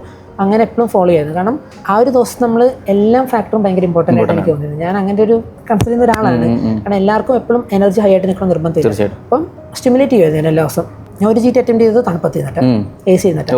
ഒരു GT അറ്റൻഡ് ചെയ്തത് നല്ല ചൂടത്ത് നിന്നിട്ട്. ഞാൻ എൻ്റെ റൂമൊക്കെ തുറന്നിട്ട് നല്ല ചൂട് സമയത്തായിരുന്നു. അങ്ങനെ ഒരു GT അറ്റൻഡ് ചെയ്ത് ഈ ഷർട്ടും പാൻറ് ഇട്ടിരുന്നു. പരീക്ഷയ്ക്ക് ഏതാണ് ഷർട്ടും പാൻറ് നോക്കിയിട്ടുണ്ടായിരുന്നു. വലിയ ഫാക്ടർ ഒന്നല്ല, പക്ഷെ അതും ഫാക്ടറാണ്. ചെറിയൊരു ഫാക്ടർ വ്യത്യാസം വരും, ഭയങ്കര ഫാക്ടറാണ്. സ്റ്റിമുലേഷൻ എത്രത്തോളം ചെയ്യുന്നതനുസരിച്ച് നമ്മുടെ ബോഡി അതിനനുസരിച്ച് ഏത് സിനാരി വന്നു കഴിഞ്ഞാലും നമ്മൾ അതിനെ കോപ്പാവും. ഒരു ദിവസം തലവേദന എടുത്തിട്ട് പരീക്ഷ എല്ലാ രീതിയിലും നോക്കിയിട്ടുണ്ട്. തീർച്ചയായിട്ടും ഇതേപോലത്തെ ആക്ടിവിറ്റീസ് തന്നെയാണ് തീർച്ചയായിട്ടും ഒരു ആസ്പിരന്റ് ചെയ്തുകൊണ്ടിരിക്കുന്നത്. എല്ലാവർക്കും ഒരു തെറ്റിദ്ധാരണയാണ് സബ്ജക്ട്സ് കംപ്ലീറ്റ് ചെയ്യുക, അത് മാത്രം പഠിച്ചുകൊണ്ടിരിക്കുക. അതല്ല ആക്ച്വലി ഈ നീറ്റ് പോലത്തെ ഒരു കോമ്പറ്റേറ്റീവ് എക്സാംസിലോട്ട് കടക്കുമ്പോൾ നമ്മൾ ചെയ്യേണ്ടത്. നമ്മൾ ഈ പറഞ്ഞ പോലെ നമുക്ക് അവൈലബിൾ ആയിട്ടുള്ള എല്ലാ കോമ്പിനേഷൻസും നമ്മൾ ട്രൈ ചെയ്ത് നോക്കണം. അത് എസ്പെഷ്യലി നോൺ അക്കാഡമിക്കലായിട്ടുള്ള, എസ്പെഷ്യലി ആ 3 hour ഇരിക്കാനുള്ള മെൻറ്റാലിറ്റി, ക്വസ്റ്റ്യൻസ് ചെയ്യുമ്പോഴുള്ള നമ്മളുടെ മെൻറ്റാലിറ്റി, നമ്മളുടെ ഫുഡ്, അതുപോലെ തന്നെ നമ്മുടെ ഹൈഡ്രേഷൻസ്, അങ്ങനെ ഒരുപാട് ഫാക്ടേഴ്സ് എല്ലാം കൂടി ഒരുമിച്ച് ചേരുമ്പോഴാണ് ഒരു ടോപ്പർ ക്രിയേറ്റ് ചെയ്യുക എന്നുള്ളതാണ് നമുക്ക് മനസ്സിലാക്കാൻ കഴിയുന്നത്. നമ്മുടെ കൂടെ ഈ ഒരു സെഷൻസ് വളരെ ആക്റ്റീവ്ലി ഇൻവോൾവ് ചെയ്ത ഡോക്ടർ രൂപേഷ്, INI അതുപോലെ തന്നെ നീറ്റ് എക്സാമിലും നല്ല റിസൾട്ട്സ് വെയിറ്റ് ചെയ്തിരിക്കുന്ന ഒരു പേഴ്സണാണ്. സോ ഫൈനലായിട്ട് എന്താണ് പറയാനുള്ളത്? എൻ്റെ ഒരു രീതി ഞാൻ പറയാം. ഞാൻ വെച്ച് പറയുകയാണെങ്കിൽ 100% ഗോ ഫോർ ഇറ്റ്. എന്നോടെല്ലാം ചോദിക്കാറുണ്ട് സെക്കൻഡ് തോട്ട് ഉണ്ടായിട്ടുണ്ടോ ബാറ്റ് ചെയ്തത്. എനിക്കിതുവരെ, ഞാനിപ്പം തുടങ്ങിയിട്ട് ഇപ്പോൾ 1 year അടുത്താ പറയും, ജൂണിലാണ് സ്റ്റാർട്ട് ചെയ്തത്, 1 year അടുത്താ പറയും. എനിക്കിതുവരെ ഒരു സെക്കൻഡ് തോട്ട് ബാറ്റ് ചെയ്യാൻ തോന്നിയിട്ടില്ല. സെക്കൻഡ് തോട്ടിനേക്കാളും കൂടുതൽ എനിക്ക് സന്തോഷം കൂടുക ഓരോ ഫീച്ചേഴ്സ് വരുമ്പോഴും. ഇപ്പോൾ ഞാനിപ്പം ആദ്യമേ ഞാൻ അറ്റൻഡ് ചെയ്തുകൊണ്ടിരുന്ന സബ്ജക്ട് ടെസ്റ്റ് മാത്രമായിരുന്നു. അപ്പോൾ അതിൻ്റെ നോക്കിയപ്പോൾ വൈറ്റൽ ടെസ്റ്റ് കൊള്ളാം, പുതിയൊരു ഫീച്ചർ. അതിൻ്റെ പിന്നെ GTs കൊള്ളാം, നല്ലൊരു ഫീച്ചർ, നല്ലൊരു ക്വസ്റ്റ്യൻസ്, പിന്നെ റിവിഷൻ പ്രോ. അപ്പം ഓരോ ഫീച്ചേഴ്സും കാണുമ്പോഴും നമുക്ക് ശരിക്കും പറഞ്ഞാൽ ഞാൻ എടുത്ത തീരുമാനം അത് ഏറ്റവും നല്ലതായിരുന്നുള്ള തോന്നൽ വന്നിട്ടിരിക്കുക. നീറ്റിന് വേണ്ടി പ്രിപ്പയർ ചെയ്തെങ്കിൽ പോലും ആ ഒരു കോൺസെപ്റ്റാണ് ഞാൻ പ്രിപ്പയർ ചെയ്തത്. അതുകൊണ്ട് INSET വലിയ വ്യത്യാസം വരായിരുന്നത്. അപ്പം ആ ഒരു കോൺസെപ്റ്റ് ബിൽഡ് ചെയ്താണ് ഞാൻ ശരിക്കും INSET നീറ്റും പോയത്. അതിന് ബാട്ടിയാണോ ഡൗട്ടുള്ള ഒരാൾക്ക് ശരിക്കും. അപ്പോൾ എല്ലാവരും പറയും ക്രൗഡിനോട് പോകാൻ പാടില്ല. എല്ലാവർക്കും വ്യത്യാസമുണ്ട്. ചിലവർക്ക് പഠിക്കുന്ന രീതി വ്യത്യാസമായിരിക്കും, അല്ലെങ്കിൽ നമുക്ക് നമ്മുടെ രീതി വ്യത്യാസമായിരിക്കും. ചിലവർക്ക് ഒരു ഇൻറ്റേൺഷിപ്പ് തന്നെ കുതിപ്പ് വേണ്ട വരും. ബാട്ടി ആ ഒരു കാര്യത്തിൽ ഭയങ്കര ഹെൽപ്ഫുൾ ആയിരുന്നു. ഞാനിത് ആരും പ്രൊമോഷൻ പറയുന്നില്ല, പക്ഷേ എനിക്ക് പറയണമെന്ന് പണ്ടോടെ ഞാനിപ്പോഴും പഠിക്കുമ്പോൾ തന്നെ ഞാനിപ്പോഴും പറയണം ഈ കാര്യം എല്ലാവരും പറയണം. കാരണം അറിഞ്ഞു വരുന്ന കുറവാണ്. കാരണം നമുക്കെന്ന് വെച്ചാൽ വേർഡ് ടു മൗത്ത് മാത്രമേ ഉള്ളൂ നമുക്ക് ഏറ്റവും കൂടുതൽ അറിയുന്നത്. ഇപ്പം ഞങ്ങളുടെ ബാച്ചിലാണെങ്കിൽ പോലും ആകെ 2-3 പേരെ ബാട്ടി ഉള്ളതായിരിക്കും, പക്ഷേ അതിൻ്റെ വേർഡ് ടു മൗത്താണ് എല്ലാവരും അറിയുന്നത്. പക്ഷേ നമ്മുടെ നോട്ട്സ് എല്ലാവരും നോക്കുന്നുണ്ട്. എനിക്ക് അറിഞ്ഞൊരു കാര്യമാണ്, എൻ്റെ നോട്ട്സ് എടുത്തിട്ട് തന്നെ എല്ലാവരും പഠിക്കുന്നുണ്ട്, പക്ഷെ ആരും പറയത്തില്ലെന്നേ ഉള്ളൂ. പക്ഷെ നമ്മുടെ നോട്ട്സ്, നമ്മുടെ ക്ലാസ്, നമ്മുടെ ഫാക്കൽറ്റീസ്, പിന്നെ റെക്ടിഫൈ ഉള്ളൊരു ഇതുണ്ട്. നമ്മുടെ ബാട്ടിയിൽ എന്ത് നമ്മൾ ചോദിച്ചാലും അവർ ശരിയാക്കി തരും. അല്ലാതെ അവരാണ് മെയിൻ, അവർ ഇത്രയും വർഷം പഠിപ്പിച്ചിട്ടുണ്ട്, അല്ലെങ്കിൽ ഇത്രയും വർഷം പഠിപ്പിച്ചിട്ടുണ്ട്, ഞങ്ങൾ പറഞ്ഞ നിങ്ങൾ മാത്രം കേട്ടാൽ മതി എന്നുള്ള രീതിയിലല്ല. എന്ത് സ്റ്റുഡൻസ് പറയുന്നോ അതവർ മനസ്സിലാക്കി നമുക്ക് കാര്യം പറഞ്ഞു തരും. അല്ലെങ്കിൽ ടെൻഷൻ ഉണ്ടെങ്കിൽ മാം റിലാക്സ് ചെയ്താൽ പറയും. സ്ട്രെസ് ഉള്ള ദിവസം സ്ട്രെസ് ഫ്രീ ആയിട്ടുള്ള ദിവസങ്ങളാണ് വരുത്തും. ഭയങ്കര യൂസ്ഫുൾ ആയിരുന്നു. അപ്പം ബാട്ടി ഓർ എനി അതർ കോച്ചിങ് എന്ന് വെച്ചാൽ ഞാൻ പറയും ബാട്ടിയാ, ഗോ ഫോർ ഇറ്റ് 100%. അതിപ്പോൾ ഞാൻ മനസ്സിന്ന് പറഞ്ഞ കാര്യമാണ്, ഒരിക്കലും എന്നോടാരും പറഞ്ഞിട്ട് പറയുന്നില്ല.